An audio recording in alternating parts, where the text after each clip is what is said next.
하나님의 말씀은 누가복음 20장 9절부터 18절까지를 교독하시겠습니다.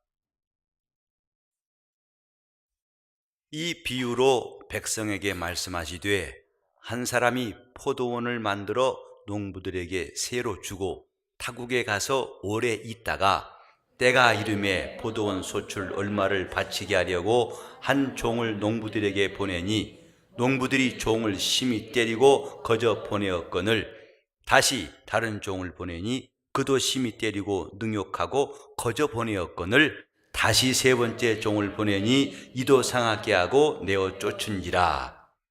포도원 주인이 가로되 어찌할꼬 내 사랑하는 아들을 보내리니 저희가 혹 그는 공경하리라 하였더니 농부들이 그를 보고 서로 의논하여 가로되 이는 상속자니 죽이고 그 유업을 우리의 것으로 만들자 하고 포도원 밖에 내어 쫓아 죽였느니라. 그런즉 포도원 주인이 이 사람들을 어떻게 하겠느뇨? 와서 그 농부들을 진멸하고 포도원을 다른 사람들에게 주리라 하시니 사람들이 듣고 가로되 그렇게 되지 말아지이다 하거늘 저희를 보시며 가라사대 그러면 기록된 바 건축자들의 버린 돌이 모퉁이의 머릿돌이 되었느니라 함이 어찌미뇨? 무릇 이 돌 위에 떨어지는 자는 깨어지겠고 이 돌이 사람 위에 떨어지면 저를 가루로 만들어 흩으리라 하시니라. 아멘. 예수님의 권세에 대해서 대제사장들과 서기관 또 장로들이 시비를 건 것이 바로 그 앞의 내용입니다. 곧 예수님의 권세를 저들은 인정치 아니하고 자기들의 권세만 주장했다는 것을 지난 시간에 배웠습니다. 이것에 대해서 주님이 비유로 말씀하신 것이 바로 포도원의 비유입니다. 이 포도원은 하나님이 세상을 창조하시고 하나님이 일하시려고 준비하신 모든 세계를 말하는 것이고 당연히 포도원 주인은 하나님이시고 그 다음에 이 농부들 그 포도원에서 일하라고 맡기운 자들 이들이 곧 첫 언약 아래에 있는 이스라엘이에요. 이스라엘은 수많은 민족 가운데에서 선택되어서 하나님의 뜻대로 하나님을 섬기고 하나님이 원하신 일을 하도록 부탁받은 사람들인데 마치 포도원을 잘 경작하라고 가꾸고 기르고 소출을 내라고 부탁받은 농부와 같습니다. 이제 하나님께서 이 땅에 만물을 창조하시고 거기서 하나님이 원하시는 일을 하시려고 하는 것, 이것이 포도원의 소출이에요. 포도원에 심은 것들이 때를 따라서 과일을 내고 또 곡식을 내서 심은 자의 뜻을, 그걸 가꾸는 자의 뜻을 만족해 하는 것처럼 세상은 하나님께서 심으신 일에 대해서 효력을 내고 하나님의 뜻을 이루기 위해서 항상 준비되어야 합니다. 그리고 그가 맡겨놓은 일꾼들도 주인이 맡겨놓은 일들을 잘해서 주인에게 그 결과물, 그것의 소산물을 드려야 할 책임이 있는 것이지요. 그런데 이스라엘, 곧 첫 언약 아래에 있는 이스라엘은 이 소임을 다하지 못했어요. 하나님의 뜻을 저버린 역사를 우리는 구약 성경에서 많이 볼 수 있습니다. 하나님을 섬기라고 애굽에서 건져내신 이스라엘, 그들에게 약속의 땅 가나안을 주시고 나라를 세우시고 거기서 하나님을 순종하게 하셨건만 다윗 왕 때를 정점으로 해서 그때부터 이스라엘은 걷잡을 수 없이 타락하기 시작해가지고 하나님께 영광을 돌리는 대신에 우상을 섬기고 하나님께 불순종하고 죄악이 점점 더 쌓여간다는 것을 우리가 성경에서 볼 수가 있습니다. 이때마다 하나님이 선지자들을 보내셔가지고 그들을 돌이키게 하고 하나님께 돌아와서 하나님이 원하신 열매를 맺게 하려고 하시지만은 그들은 여기 기록된 대로 때리고 상하게 하고 죽이고, 그래서 바로 성전과 제단사의 죽임을 당한 사가랴까지, 아벨부터 사가랴까지 그 피의 역사가, 피 흘린 역사가 계속되었던 것입니다. 이때 하나님이 고민하신 것은 마치 포도원 주인의 고민과 비유로 말씀하신 것인데, 어찌할꼬 이제 내게 사랑하는 아들이 있으니 저들을 돌이키게 하고 내 아들을 보내면 그를 공경할 것이다. 이렇게 해서 마침내 포도원 주인이 그 아들을 보낸 것, 이건 하나님이 독생자를 이 땅에 보내신 것에 대한 비유입니다.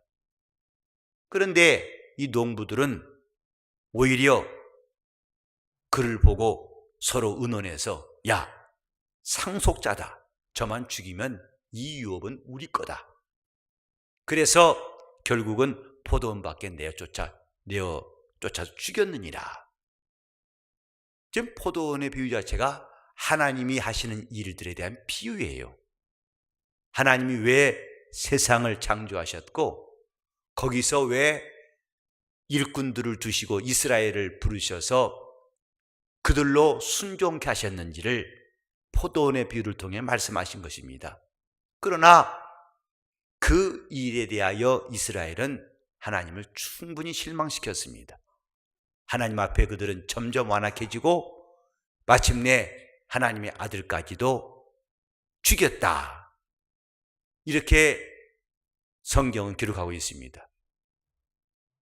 그러므로 하나님이 하실 일은 이제 그들을 내어 쫓아서 다 그를 진멸하고, 그 동무들을 진멸하고 포도원을 다른 사람들에게 줄 것이다 하고 말씀하셨습니다.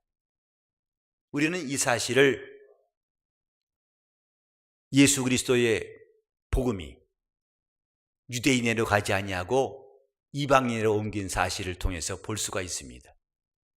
곧 첫 언약 아래에서 하나님은 이스라엘을 관심 가지시고 하나님의 관심사가 이스라엘이었지만은 이제 새 언약 아래에서는 더 이상 이스라엘은 하나님의 관심사가 되지 못하고 그리스도, 곧 그리스도의 교회, 성도들이 하나님의 관심사가 되어서 다시 오실 예수의 일을 예비하게 되었다, 이 말입니다.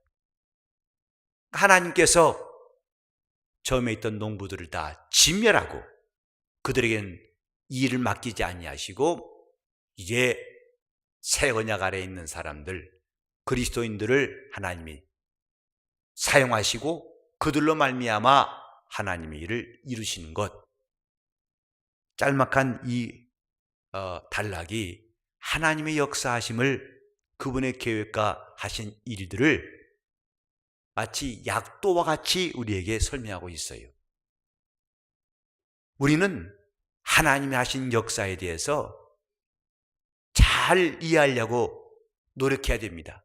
그렇지 아니하면 새 언약 아래에 있는 사람들이라 할지라도 그분의 뜻과 계획에서 밀려나고 그들에게는 아무 분깃도 없다는 것을 우리가 성경에서 배울 수 있습니다.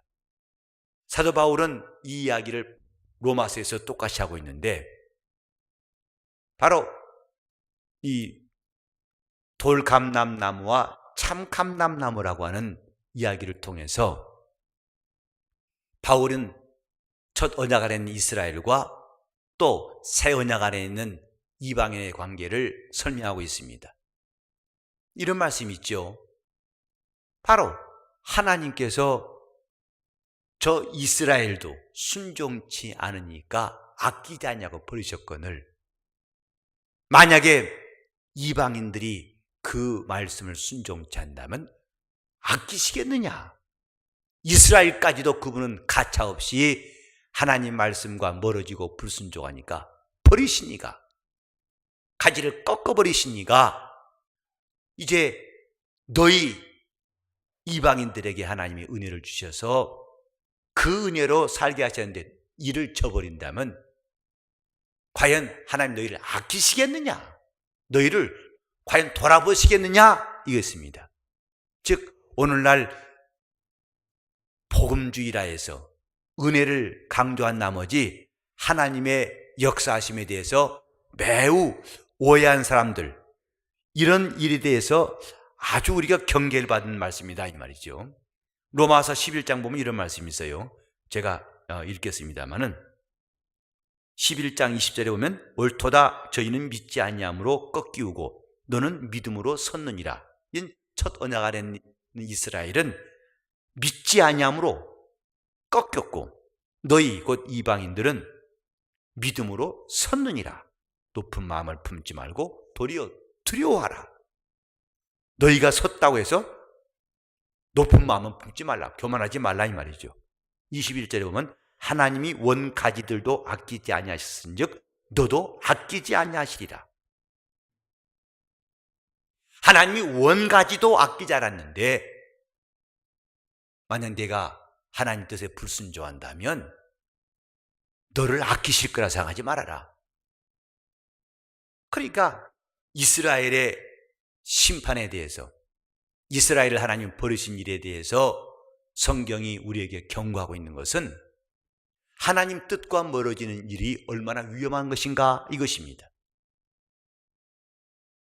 정말 요즘에 번영신학이라는 말이 종종 입에 오르는데 마치 예수 믿으면은 돈 잘 벌고 부해지고 형통하고 잘 되는 것, 이런 식으로 설교하는 것을 번영신학의 사물로 봅니다. 지금 하나님께서 원하시는 것이 무엇인지를 모른다면 엉뚱한 데에 빠질 수밖에 없어요. 하나님께서 우리는 무조건 사랑하시고 이스라엘은 버리셨다, 이런 억지는 버려야 됩니다. 이스라엘도 버리셨거늘 왜? 그들이 불순종함으로. 하물며 너희를 아끼시겠느냐? 자, 제가 22절 읽겠습니다. 그러므로 하나님의 인자와 엄위를 보라. 넘어진 자들에게는 엄위가 있으니 너희가 만일 하나님의 인자에 거하면 그 인자가 너희에게 있으리라. 그렇지 않으면 너도 찍히는 바되리라.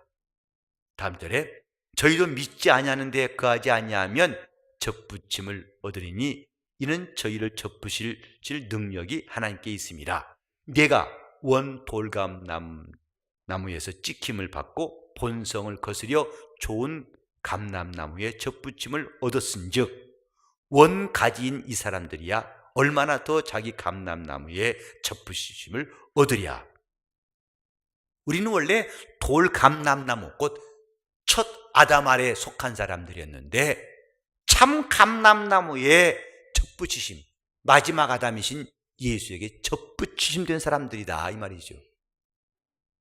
이런 하나님의 은혜에 대해서 자구하지 말라는 것입니다. 내가 은혜 받았다는 것이 마치 내가 어느 정도 내 마음대로 해도 된다고 허락받은 것이 아니에요. 하나님의 인자하심을 그렇게 여기서는 위험한 일이 닥칠 수가 있습니다. 이 포도원의 비유는 예수님의 권위에 대해서, 곧 그가 무슨 권세로 이렇게 행하는지 따지고 달려들었던 대제사장과 서기관들, 장로들에게 주님이 어떤 권세를 가지신 분인가를 말씀하고 있는 겁니다. 그분은 포도원의 주인이에요. 그분은 영광 받으실 그리스도요 만왕의 왕이시고 그분 앞에서, 그 권세 앞에서 복종치 않을 자가 하나도 없는 하나님의 아들이신 예수 그리스도임을 여기서 밝히고 있는 겁니다.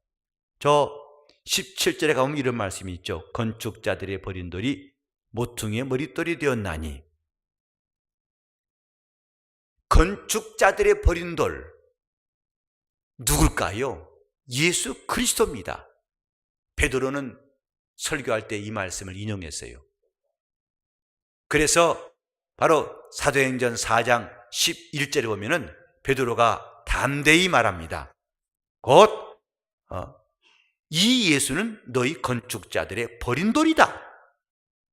그런데 그가 집 모퉁이의 머릿돌이 되었느니라. 이 본문에 나온 건축자들의 버린 돌이, 이 말씀은 시편 118편 22절 다윗의 시에서 인용한 것인데, 이는 장차 오실 그리스도에 대한 예언이었어요. 건축자들의 버린 돌, 바로 예수 그리스도는 건축자들이 버린 돌, 이스라엘은 그들을 임의로 대우했고 그를 버렸어요. 그러나 하나님은 그를 모퉁이의 머릿돌로 삼으셨느니라. 그를 모퉁이 돌로 삼는 것이 신약교회입니다.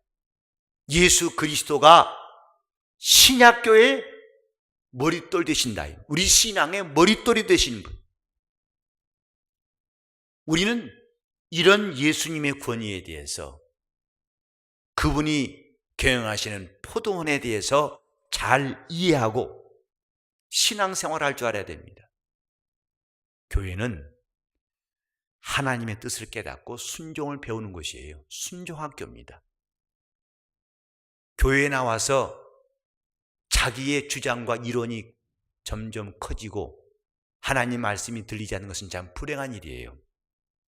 오히려 반대로 내 이론이 부서지고 내 지식이 꺾여지고 하나님이 우리에게 알게 하신 진리가 차곡차곡 쌓이는 것은 참으로 복된 일이고, 그래서 그 진리 앞에 자신이 녹아지고 순종하는 것, 참으로 소망스러운 일입니다. 이들은, 곧 이스라엘은 예수 그리스도를 배척했어요. 그래서 예수는 건축자들의 버린 돌이 되었습니다. 하지만 그가 핍박당한다고 해서 그가 실패한 것이 아닙니다. 마침내 그들은 쫓겨났어요. 농부들을 다 진멸하고 다른 사람들에게 이 포도원을 맡기겠다. 하나님의 역사는 이와 같습니다. 우리는 교회에서 신앙생활을 하면서 늘 겸손해야 할 것은, 심으신 이와 뽑으신 이가 하나님이신 줄 알고 그분이 심으시게 해야지 그분이 뽑게 해서는 안 됩니다. 내가 하나님께 뽑히움 받을 것인가, 아니면 그분이 심으시는 사람 될 것인가. 교회가 예수 그리스도의 몸이요, 우리는 그의 지체라고 하죠. 그것은 곧 그분이 다스리신다는 뜻입니다. 교회에서 심기운 자가 될지언정 뽑히는 사람 되는 것은 참으로 큰 불행이에요. 누가 뽑히는가? 하나님 앞에서 맞서고 자기의 주장을 앞세운 사람들은 마침내는 그가 잠깐 동안은 득세한 것 같고 이긴 것 같습니다만 마침내는 뽑히고 말 것입니다. 이런 경고의 말씀들을 주님이 하시니까 그들은 깜짝 놀라면서 그렇게 되지 말아지이다 하고 말했어요. 이것을 알고 그렇게 해보세요 할 사람이 누가 있겠습니까? 하나님이 이런 권세를 보이셨을 때에 그러면 그대로 해보세요, 나는 괜찮아요 할 사람이 아무도 없어요. 그가 심으시는 사람, 첫 번째 농부들은 다 쫓겨났고 그 다음에 다른 사람이 그 포도원을 가꾸게 하셨습니다. 영적 생활은 하나님이 심으시고 하나님이 기르시고 하나님이 자라나시게 하는 것입니다. 내 영혼이 하나님 앞에 순종을 배우는 것이 왜 필요한가? 이것 때문입니다. 순종하면 그분이 심으시고 순종하면 그분이 자라나게 하시고 순종하면 그분이 기르시기 때문이에요. 그러나 하나님 앞에서 우리 영혼이 이런 순종을 배우는 일을 게을리한다는 것은 대단히 위험한 일. 참으로 이것은 자기 자신의 영적 생활에 중대한 장애물을 두는 것과 똑같습니다. 포도원의 주인, 곧 우리 주님이세요. 신약교회는 그분이 주인 되셔서 그가 부리시는 사람들이 그분의 몸된 교회에서 이제 주님이 맡기신 일들을 겸손히 감당하는 것, 이것이 오늘날 우리의 영적 생활이에요. 바울 사도가 종종 권면한 말이 있죠. 하나님이 심으셨다. 뽑히지 않게 하라. 하나님께서 우리에게 은혜 베푸신 것, 그것을 우리 모두는 매우 귀하게 여겨야 됩니다. 그러니까 구약과 신약에서 공통적으로 말하는 것, 하나님은 겸손한 자에게 은혜를 베푸시고 교만한 자를 물리치시나니, 교만한 사람은 기어이 뽑아내시고 겸손한 자를 심으신다. 그 상징적인 예가 사울과 다윗이에요. 다윗은 하나님이 심으신 사람이었고 사울은 하나님이 뽑아낸 사람이에요. 그것이 이미 사무엘상 15장 22절 이하에 사무엘 선지자 말했죠. 순종이 제사보다 낫고 하나님 말씀을 듣는 것이 수양의 기름보다 낫습니다. 왕이시여, 왕이 하나님 말씀을 버렸으므로 하나님도 왕을 버려서 이스라엘의 왕 되지 못하게 했습니다. 이것이 사무엘 선지자가 마지막으로 사울에게 한 말이고, 그때부터 사울은 급격히 쇠퇴하고 마침내는 비참한 최후를 맞습니다. 그리고 그 왕위를 다윗이 얻게 하셨어요. 그 사울의 실패가 어디 있는가? 그가 처음에는 하나님 앞에 겸손하더니 나중에는 사람의 눈치를 보고 하나님을 의식하지 않습니다.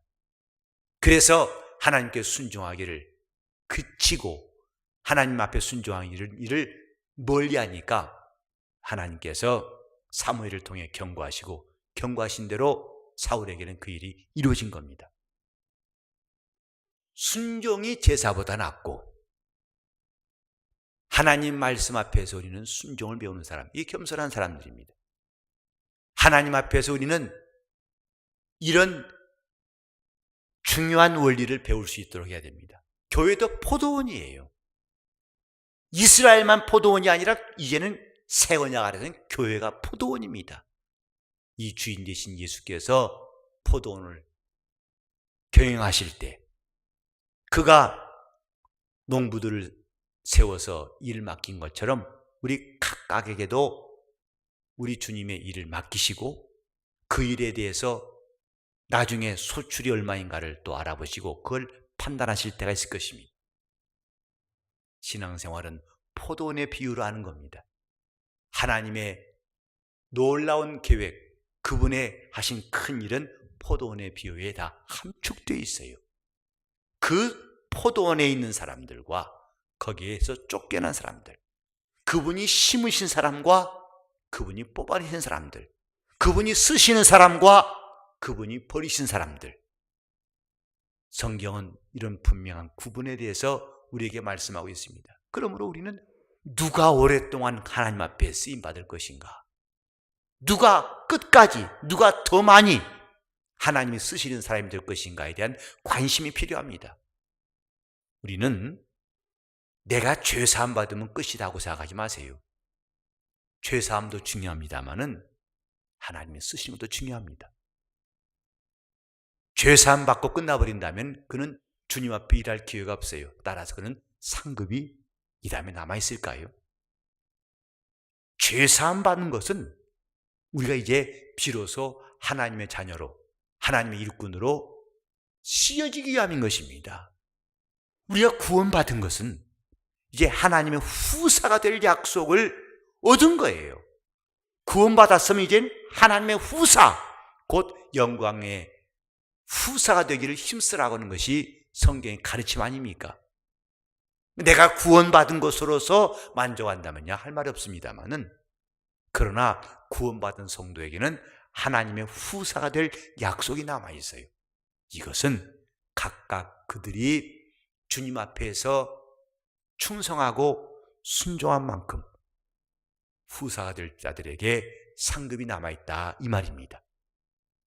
구원과 후사, 곧 이스라엘은 이 구원의 주님을 모시는 일에 실패해서 나중에 그들은 천년왕국 때 하나님이 한 번 더 기회를 주셔가지고 구원은 받게 하시지만은 하늘의 후사들 자격은 없어요. 하늘의 후사는 구원받은 성도들로서 주님을 위해서 일한 사람들, 그리스도와 함께 그의 고난에 참여하고 그의 제자로서 복음을 위해서 수고한 사람들이 그날의 영광을 받을 겁니다. 천년왕국 때 이스라엘은 하늘 위에 봉사하는 것이 아닙니다. 그들은 그때가 비로소 우리가 지금 구원의 은혜를 알고 예수를 말미암아 하나님의 영원한 선물 주신 것을 그걸 깨닫고 그때가 전도하겠어요? 핍박받겠어요? 순교하겠어요? 무슨 고난받겠습니까? 그들은 그것으로 끝이다. 구원받은 것으로서 만족을 해야 할 것입니다만은 오늘 우리는 구원받고 시작해서 이제는 하나님 나라를 위해서 일할 수 있는 기회가 있다는 것 매우 소중히 여기셔야 됩니다. 주를 위해서 봉사하는 것이 얼마나 중요하고 내가 주를 위해서 시간을 사용하고 물질을 사용하고 또 주님이 기뻐하신 일을 내 영혼이 받아들여 순종한다는 것이 얼마나 귀한 일인가. 이스라엘의 구원과 우리의 구원에 대해서는 우리가 분명히 달리 말해야 합니다. 그들은 후사될 약속이 없다는 것. 물론 지금 이 시대에 매우 적은 숫자의 이스라엘 사람들도 구원받고 성령 받아서 그들도 그리스도의 증인될 수 있어요. 그들은 예외입니다만은 그러니까 이스라엘에 입맞은 자가 14만 4천이라 매우 제한된 그들은 그리스도와 함께 저 영광의 나라에서 후사들 약속이 있지만은 그러나 마침내 대환란 후에 천년왕국에서나 가까스로 구원받을 그 사람들에게는 이런 교회 자체가 없다는 것. 우리는 이 포도원이라는 이 교회, 주님이 우리에게 허락하신 포도원에서 참으로 주를 사랑하고 주님께 열심히 있어 충성하는 사람들이 됩시다. 영적 생활은 이런 가치를 알고 내가 구원받은 사람이 되어서 이게 하나님의 후사가 될 약속을 향해서 다른 박질할 수 있도록 해야 되는 것입니다. 이 진리를 알고 그저 나는 구원만 받으면 되고 이 땅을 떠날 때 지옥만 안 가면 된다. 이 정도의 수준인 사람에게는 더 이상 할 말이 없습니다만은 영적인 시야가 더 넓어진 사람에게는 오늘 포도원의 비유는 우리에게 중요한 메시지를 전하고 있습니다. 포도원의 주인이신 그분을 내가 어떻게 따를 것인가? 어떻게 주님을 섬길 것인가? 우리는 그 주인이 즐거움에 참여할 수 있는 종들이 됩시다. 그 주인의 기쁨에 동참할 수 있고 그 주님의 나라에서 우리도 그분 주신 분깃을 얻을 수 있는 영광의 성도가 되기 위해서 포도원 주인의 명령을 주님의 분부하심을 끝까지 받들 수 있도록 하시기를 예수 이름으로 축원합니다. 기도하실 때 우리 영혼이 이 큰 소망 하나님의 후사될 약속을 끝까지 붙잡고 얻을 수 있도록 내 영혼이 신실한 청지기와 주를 위해서 충성을 다하는 일꾼 될 수 있도록 통성으로 기도하시겠습니다. 하나님 아버지, 우리 영혼이 예수 그리스도의 피를 말미암아 구원을 받을 뿐만 아니라 이제 주님 나라의 후사가 되기 위해서 이 약속을 받고 뛰게 하셨사오니 감사합니다. 하나님 아버지, 우리 시야를 넓혀 주시옵소서. 우리 눈이 매우 좁은 것만 보는 우물 안의 개구리 같지 않게 도와 주시옵시고 이제 구원받은 성도가 되었으면 하나님 나라의 후사될 약속도 우리가 붙잡고 뛰어가게 도와 주시옵소서. 첫 언약 안에 있는 이스라엘, 그들은 하나님의 포도원에서 가까스로 구원받는 것이 그들에게 가장 높은 목표였다면 우리는 그 구원을 받고 시작하여 마침내 주님과 함께 하늘의 후사가 되게 하신 포도원 주인의 뜻을 깨닫게 도와 주시옵시고 우리 영혼이 열심을 내게 도와 주시옵소서. 주님, 영적 생활이 피곤하고 힘들지라도 이것이 우리에게 시험이 되지 않게 도와주시고 오히려 당연히 이것이 신령한 기회를 얻는 것이라 하여 열심을 내게 도와주시옵소서. 우린 주 앞에 나와서 순종을 배우고 더욱더 주의 일에 힘쓰게 도와주옵시고 주를 따르는 것을 기쁨으로 알게 도와주시고 주님을 담대히 증거할 수 있도록 주님이 분부하신 말씀을 가르쳐 지키게 하고 땅 끝까지 이르러서 주님의 증인이 되고 모든 족속에게 가서 주님의 제자가 되게 할 수 있도록 우리를 써 주시옵소서. 다시 오실 주님을 예비하는 우리 교회, 정말 우리 교회가 주님이 세우신 신령한 포도원임을 알고 여기서 주님의 나라를 위해서 힘써 일하게 도와 주시옵소서. 예수 이름 받들어 기도를 이옵나이다.